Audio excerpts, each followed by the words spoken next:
Good morning, everyone. Welcome back to my channel. Happy Thursday. Here's your daily news report and fourth stimulus check update. In this morning's video, I will be sharing the latest stimulus news and information with you.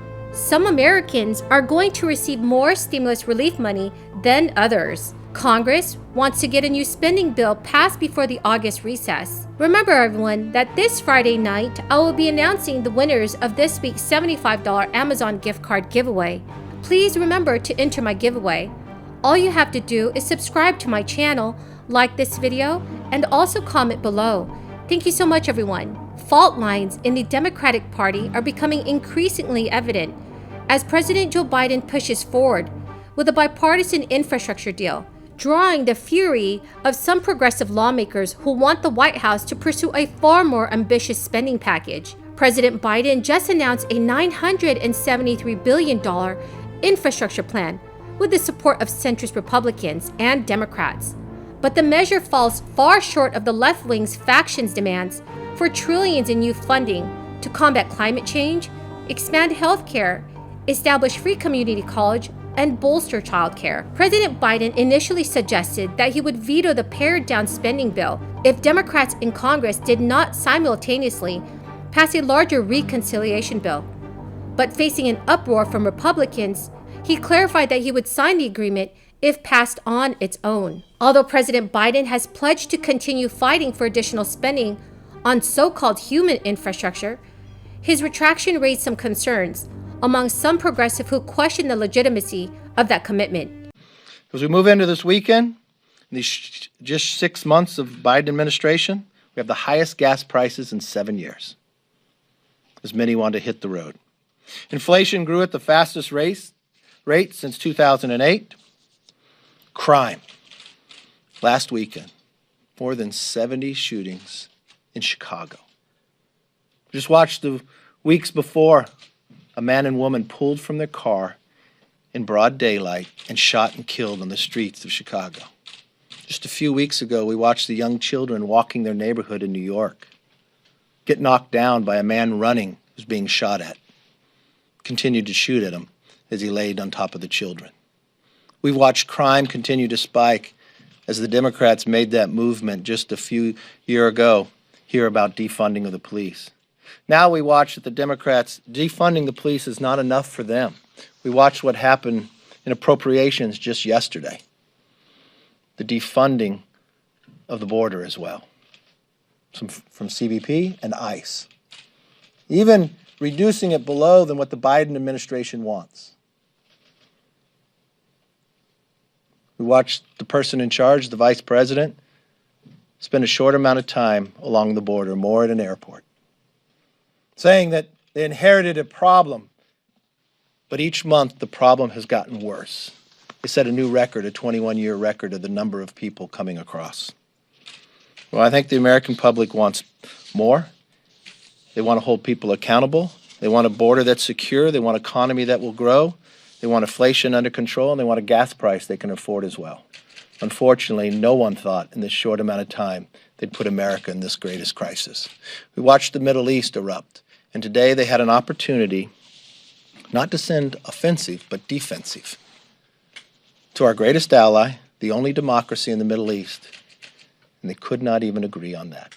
With their incredibly slim majorities in the House and Senate, Democrats face a delicate balancing act in pursuing their so-called two-track agenda, approving both a bipartisan deal and a reconciliation package that could cost several $1 trillion.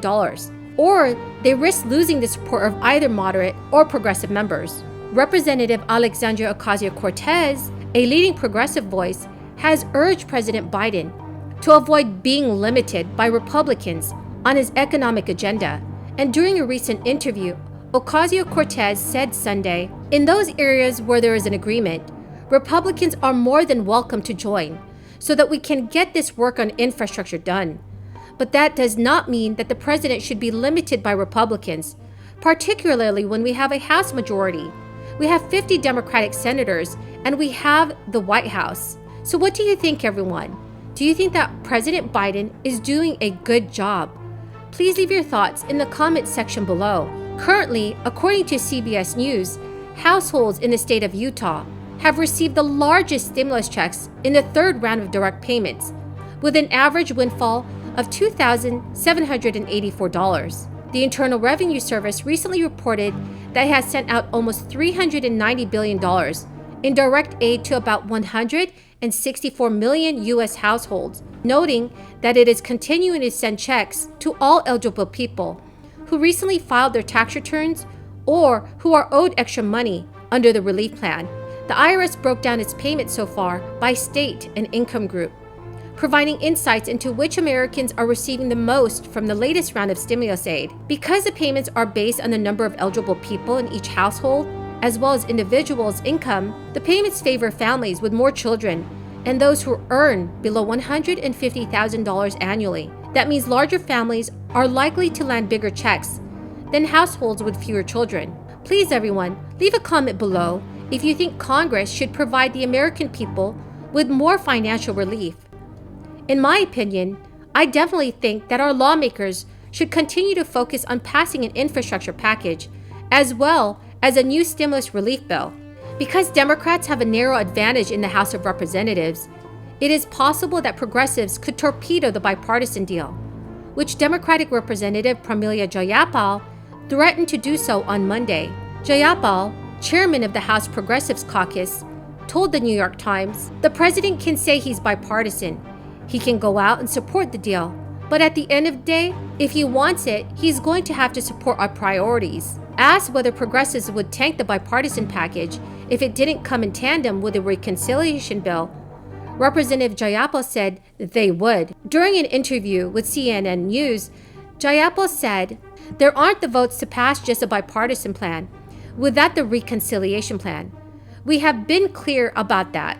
House Speaker Nancy Pelosi and Senate Majority Leader Chuck Schumer have both indicated their support for making the passage of the smaller bill contingent on the success of a larger bill that would be passed using the procedural tool known as budget reconciliation, allowing Democrats to circumvent a Republican filibuster. But unfortunately, the Democratic leaders are facing pressure from Senate Minority Leader Mitch McConnell to abandon the strategy.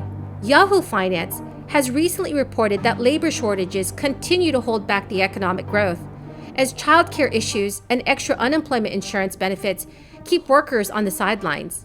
The closely watched National Employment Report released on June 4th, which showed U.S. employers added 559,000 jobs in May, does not capture how uneven the labor market recovery has been. According to new data dropped by the Bureau of Labor Statistics, just 14 U.S. states reported a statistically significant increase in jobs during the period. Thank you so much, everyone, for watching my video today.